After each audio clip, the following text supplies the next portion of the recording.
Olá, amigos de Carta Capital, sejam bem-vindos a mais um Manda no Zap, publicado pontualmente a hora que dá. A nossa grade anda mais bagunçada que a do SBT, mas a gente promete se organizar melhor após a cobertura de eleições. Por ora, vamos aproveitando as brechinhas de tempo para não deixar os nossos amados haters na mão em um momento tão delicado para o bolsonarismo. Empacado nas pesquisas e perigando sofrer uma derrota ainda no primeiro turno, Jair Bolsonaro tentou de tudo. Ele turbinou o Auxílio Brasil, criou outras benesses para caminhoneiros e taxistas, tentou demonizar Lula junto ao eleitorado evangélico e ainda sequestrou as celebrações do bicentenário da independência para fazer campanha política. O desespero anda tão grande que o ex-capitão resolveu até fazer comício no funeral da Rainha Elizabeth II e na Assembleia Geral das Nações Unidas, em Nova York. E, para não esmorecer o elan da tropa, as milícias digitais bolsonaristas fazem o diabo para convencer os eleitores de que as pesquisas eleitorais são fraudadas. No programa da semana anterior, nós mostramos aqui que a turma andava difundindo a cascata de que o IPEC, o Instituto de Pesquisas fundado por executivos do extinto Ibope, pertencia, na verdade, ao PT e estava sediado no mesmo endereço do Instituto Lula. Um delírio completo. Agora, a turma anda espalhando que o Datafolha se nega a entrevistar apoiadores de Bolsonaro.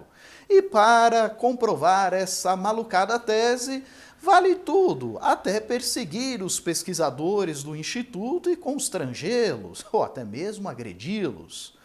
Preparados para o show de horrores? Então retirem logo as crianças da sala e reforcem a dose de antiácido que o programa já vai começar.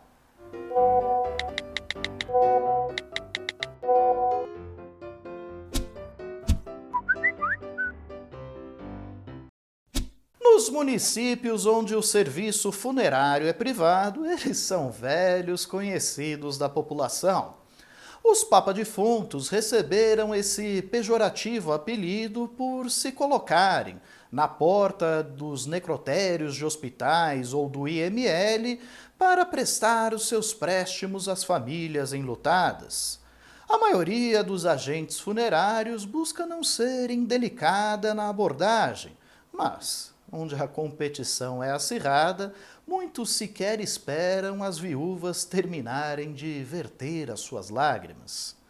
No funeral da Rainha Elizabeth II, Bolsonaro portou-se como um desses grosseiros papa-defuntos. Da sacada da residência oficial do embaixador em Londres, ele discursou para os apoiadores reunidos no cercadinho britânico. Essa manifestação por parte de vocês representa o que realmente acontece no Brasil. Um momento que temos pela frente, que teremos de decidir o futuro da nossa nação. Sabemos quem é do outro lado e o que eles querem implantar em nosso Brasil. A nossa bandeira sempre será dessas cores que temos aqui, verde e amarelo. Jamais aceitaremos o que eles querem impor. Esse é o sentimento da grande maioria do povo brasileiro. Não tem como a gente não ganhar no primeiro turno.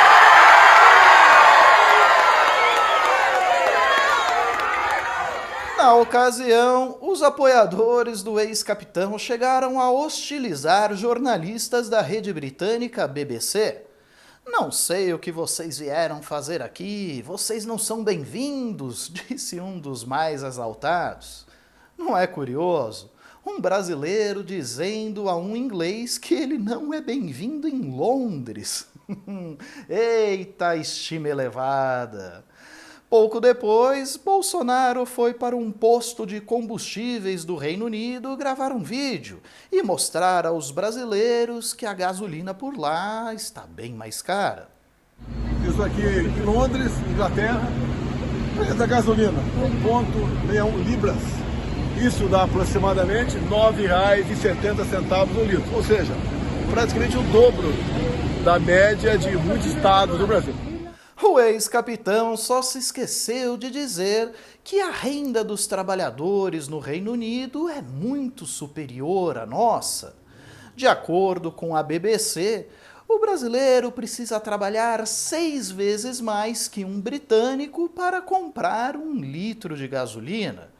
Acho que é por isso que os jornalistas da emissora acabaram sendo hostilizados pelos bolsonaristas. Esses ingleses têm o péssimo hábito de fazer contas.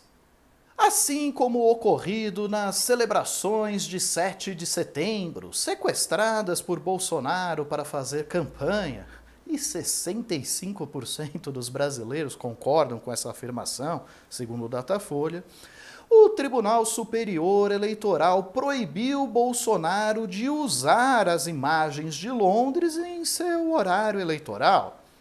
E é possível que ocorra o mesmo com o seu discurso na Assembleia Geral das Nações Unidas em Nova York. Outros valores fundamentais para a sociedade brasileira, com reflexo na pauta dos direitos humanos, são a defesa da família, do direito à vida desde a concepção, a legítima defesa e o repúdio à ideologia de gênero. Neste 7 de setembro, o Brasil completou 200 anos de história como nação independente. Milhões de brasileiros foram às ruas, convocados pelo seu presidente, trajando as cores da nossa bandeira. Foi a maior demonstração cívica da história do nosso país.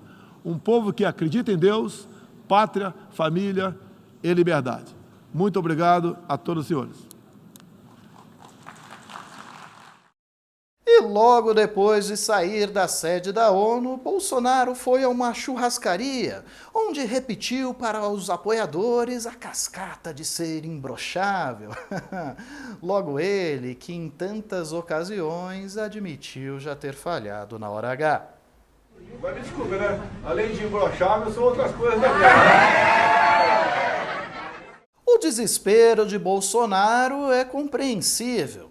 A última rodada da pesquisa IPEC aponta a possibilidade de Lula vencer as eleições ainda no primeiro turno.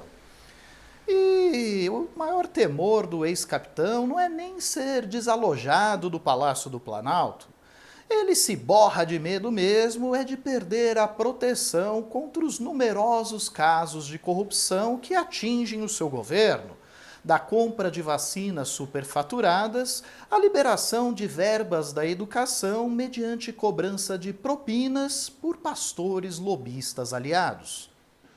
Se essa for a vontade de Deus, eu continuo. Se não for, a gente passa aí a faixa e vou me recolher, porque com a minha idade eu não tenho mais nada a fazer aqui na Terra, né?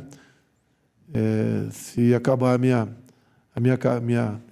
essa minha passagem pela política aqui em 31 de dezembro no corrente ano. Obrigado a todos. Temos os mesmos valores, a família, né? Tenho sempre falado Deus, pátria, família e liberdade. Não esqueça a palavra liberdade, isso é importantíssimo. Não tem preço isso.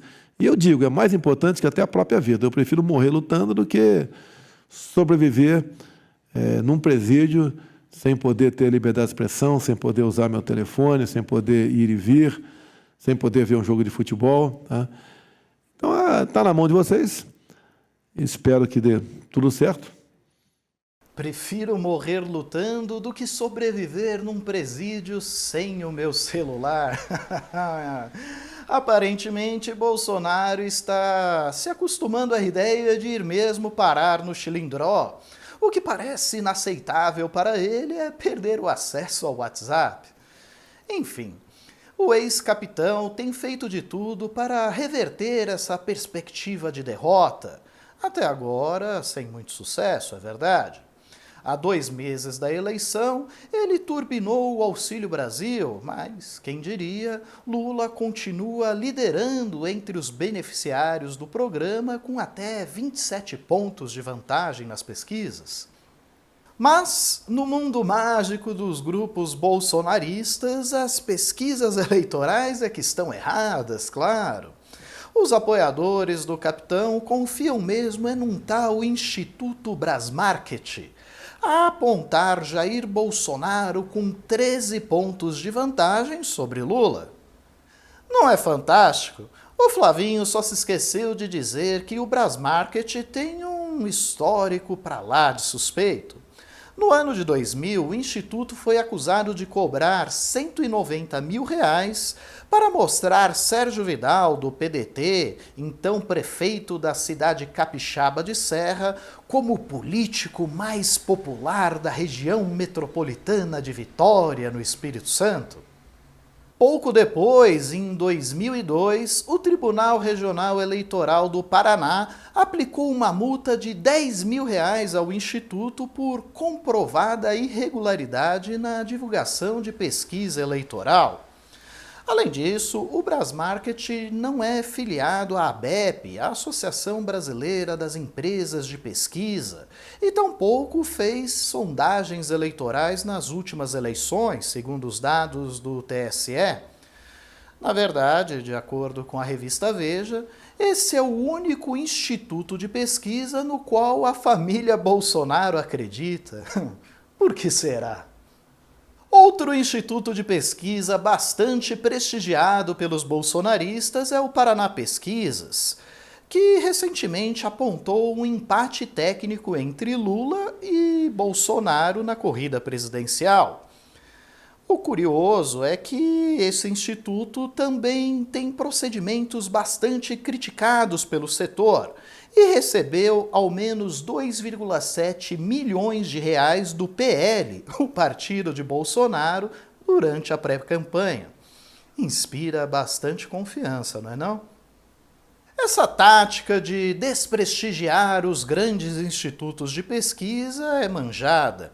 Aqui mesmo, no Manda no Zap, nós mostramos na semana passada como a indústria da mentira criou a fantasia de que o IPEC, o instituto fundado por executivos do extinto Ibope, seria na verdade ligado ao PT e estaria inclusive sediado no mesmo endereço do Instituto Lula. Enfim, uma cascata que acabou sendo desmentida pelo próprio TSE a exigir a remoção dessa fake news das redes sociais.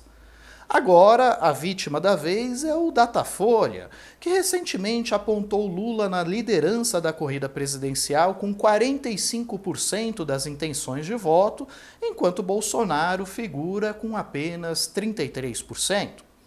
Para os bolsonaristas, a culpa desse resultado é do próprio Datafolha, que, vejam só, se recusa a entrevistar apoiadores do ex-capitão. E para comprovar essa tese, vale até perseguir os pesquisadores do Instituto. Datafolha aqui, ó, ela não aceita bolsonarista, tá aqui, ó. Se você é bolsonarista, ela não aceita, tá vendo? Só aceita do Lula aqui, ó. Datafolha, qual é o teu nome, moça? Deixa eu filmar aqui você. Aqui, ó, se escondendo, ó. Ó, Datafolha, ó. Aí, ó, Datafolha, ó. Tá vendo, ó? Ela não grava, se for Bolsonaro, não faz a pesquisa, ó. Ela fugindo aqui, ó. Tá fugindo, ó. Se for Bolsonaro, ó lá, correndo lá, ó. Datafolha, ó. Eu fui colocar lá que era Bolsonaro e eles não aceitaram, não. Canalha, sujo. Folha de São Paulo, canalha, olha lá, ó. Se escondendo, ela correndo lá, ó. Olha ela correndo, ó. Esse vídeo foi gravado no último dia 13, na Vila Leopoldina, zona oeste da capital paulista. A funcionária do Instituto foi abordada por um bolsonarista que exigia que ela o entrevistasse. E, muito bem, recusou. Afinal, qualquer instituto de pesquisa sério não vai aceitar que alguém se prontifique a responder à pesquisa assim. Ele precisa fazer a escolha dos entrevistados de forma aleatória, justamente para não enviesar a pesquisa. E, assim como ocorreu com essa pesquisadora, vários outros constrangimentos foram impostos a pesquisadores do Instituto. Em Minas Gerais, chegaram a tentar furtar o tablet de uma funcionária do Datafolha. E no interior de São Paulo, então, um funcionário do Datafolha chegou a ser agredido por um bolsonarista, que, não contente, ainda depois o ameaçou com uma faca. É, meus caros, a coisa é abaixo da linha da cintura. Aqui não tem a mentirosa Datafolha. Aqui é o nosso Datapovo. Ao que parece, a turma não entende um preceito básico. Não adianta matar o portador de más notícias. A realidade sempre se impõe. E no programa da semana anterior, sobre o Vale Tudo para reeleger Jair Bolsonaro, nós recebemos mais de 550 comentários. Selecionamos alguns deles para o quadro Best Hater Forever, especialmente dedicado aos fãs que adoram nos odiar.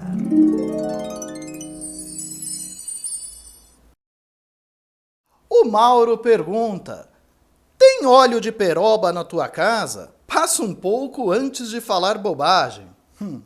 Tem sim, meu caro, mas por aqui nós utilizamos o produto exclusivamente para lustrar móveis de madeira. Eu desconheço usos alternativos desse óleo.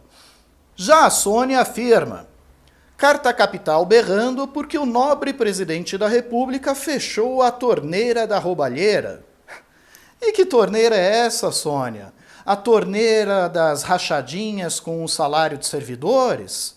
Ou talvez seja a torneira da propina de $1 por dose de vacina?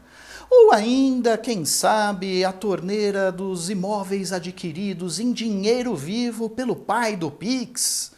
Ou quem sabe das barras de ouro para liberação de recursos do Ministério da Educação? Ou ainda o orçamento secreto para comprar o apoio de parlamentares ao governo? Diz para mim a qual torneira você está se referindo para eu poder comentar melhor. E a Maria arremata: nunca ganhei esse tal auxílio e nunca passei fome porque sempre trabalhei. Agora o povo só fala nisso de auxílio. Meu voto é Bolsonaro. Bom, sorte a sua sempre ter trabalho e nunca ter passado fome. Essa, infelizmente, não é a realidade de todos os brasileiros. Nós temos quase 10 milhões de desempregados, 13 milhões de trabalhadores na informalidade, outros 20 milhões de trabalhadores por conta própria, mas sem registro formal nem acesso à previdência. O Brasil é um dos países recordistas em desigualdade social, figura sempre no top 10 do ranking mundial, ao lado de nações como a Suazilândia. Não é por acaso que aqui temos tantos milionários na lista da revista Forbes e, ao mesmo tempo, 33 milhões de cidadãos passam fome. É por isso que tanta gente tem falado nesse tal de auxílio, Maria. Saiba você que o seu candidato, Jair Bolsonaro, ele já teve essa mesma opinião que você está manifestando no passado, quando ele chegou a dizer que o Bolsa Família era, na verdade, um estímulo à vagabundagem. Mas, felizmente, ele mudou de ideia, talvez por conveniência eleitoral, tanto que reajustou o valor do Auxílio Brasil para R$ 600 a 2 meses da eleição, embora tenha reservado apenas R$ 405 para a continuidade do programa no ano que vem. Enfim. Bom, pessoal, por hoje é só. Eu agradeço muito a audiência e a paciência de todos. Se vocês gostaram desse vídeo, curtam, compartilhem, se inscrevam em nosso canal e, claro, assinem a revista Carta Capital. A contribuição de vocês é indispensável para manter o nosso jornalismo vivo.